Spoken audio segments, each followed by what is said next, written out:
હાલને ભેરું આજ આપણે રાજવે તોલે રમીએ, એક પલ્લામાં પ્રેમ મૂકીને ખાલી પલ્લે નમીએ. સામે પલ્લે સત્તા ખુરશી બંગલાને ભીતો, ને પ્રેમ ને પલ્લે હું ને તું ને કવિતા ને ગીતો. ગીતોની ગલીઓમાં ચાઈને ભૂલા પડીને ઘૂમીએ, હાલને ભેરું આજ આપણે રાજવે તોલે રમીએ. પલ્લુ પ્રેમનું ભારી થાતું સતનો મળ્યો છે ટેકો, પલ્લુ પ્રેમનું ભારી થાતું સતનો મળ્યો છે ટેકો. સામે પલ્લે વજન વિકતનું જાણે ખોટો સિક્કો, ખોટા સિક્કા ભાણામાં લઈ પેટ ભરીને જમીએ. ના ના, હાલને ભેરું આજ આપણે રાજવે તોલે રમીએ.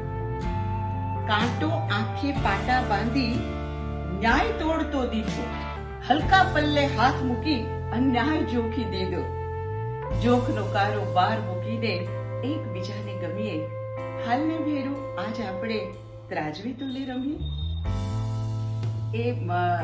હું એવું કહીશ કે ઇટ ઇઝ ટોટલી ડિફરન્ટ, કારણ કે પહેલી વખત અમે એક તોરણ ગ્રુપ ચલાવતા હતા ગરબાનું, અને એનો તોરણનો કાર્યક્રમ હતો તોરણને ડોડલે ટપક્યારે મોર, અને એમાં ઉમેશ રાજગુરુ એટ ધેટ ટાઈમ સાંસ્કૃતિક મંત્રી હોવાને કારણે અમે એને ઇન્વિટેશન દેવા માટે ગયા, અને વેન આઈ એન્ટર એમના ઘરમાં હું જ્યારે પ્રવેશી ત્યારે જ મને એવું કંઈ લાગ્યું કે આ મારું ઘર છે.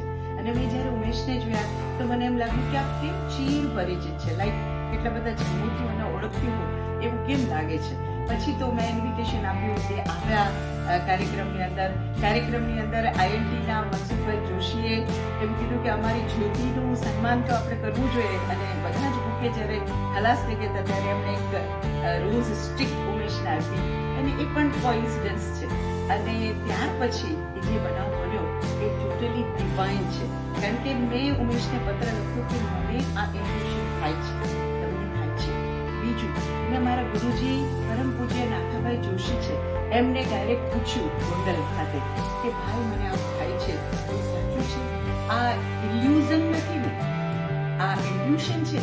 ત્યારે એમણે કીધું કે ના, તારા લગ્ન એની સાથે જ થવાના છે.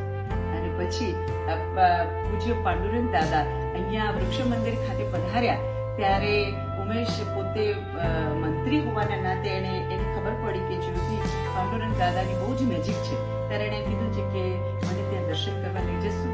તો મેં કીધું કે હા બિલકુલ ચાલો, અને હું એને દર્શન કરવા માટે ત્યાં લઈ ગઈ.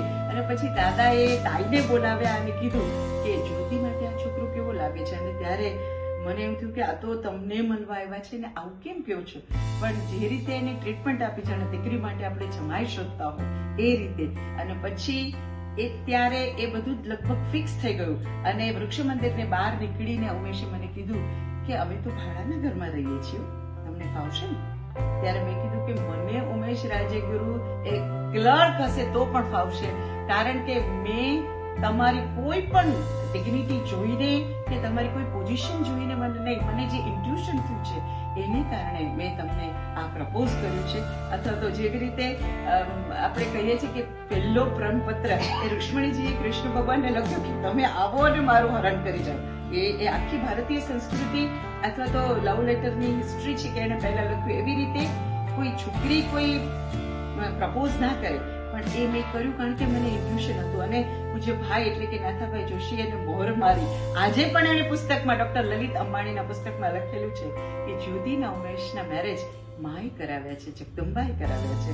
તો હું તમને એ કહેવા માંગુ છું કે લવ મેરેજ પણ નથી, એરેન્જ મેરેજ પણ નથી, પણ it is a divine marriage. અને એટલે જ ખાબોચિયાની જેમ એક તડકામાં એક ઝટકે સુકાઈ જતા અને તરત જ રંગ ઉડી જતા એ આજકાલના એટ્રેક્શનના લવના જમાનામાં અથવા તો આઈ લવ યુ કહેવાથી શરૂ થઈ અને આઈ હેટ યુ થી પૂરા થતા એવા જમાનાની અંદર આ 30 વર્ષ પછી પણ એક પણ પ્રકારની પોઝિશનમાં ઉમેશ નહીં હોવા છતાં પણ અમે જે સંઘર્ષ કરીને અમે જે સરસ રીતે રહ્યા છીએ એ જે લોકો એવું કહેતા હતા કે આ તો મિનિસ્ટર છે એટલે ચિઠ્ઠી લખી છે અથવા તો પરણી છે એનો જવાબ છે. અને મારી કવિતા પણ એનો જવાબ છે, અમારું જીવન પણ એનો જવાબ છે.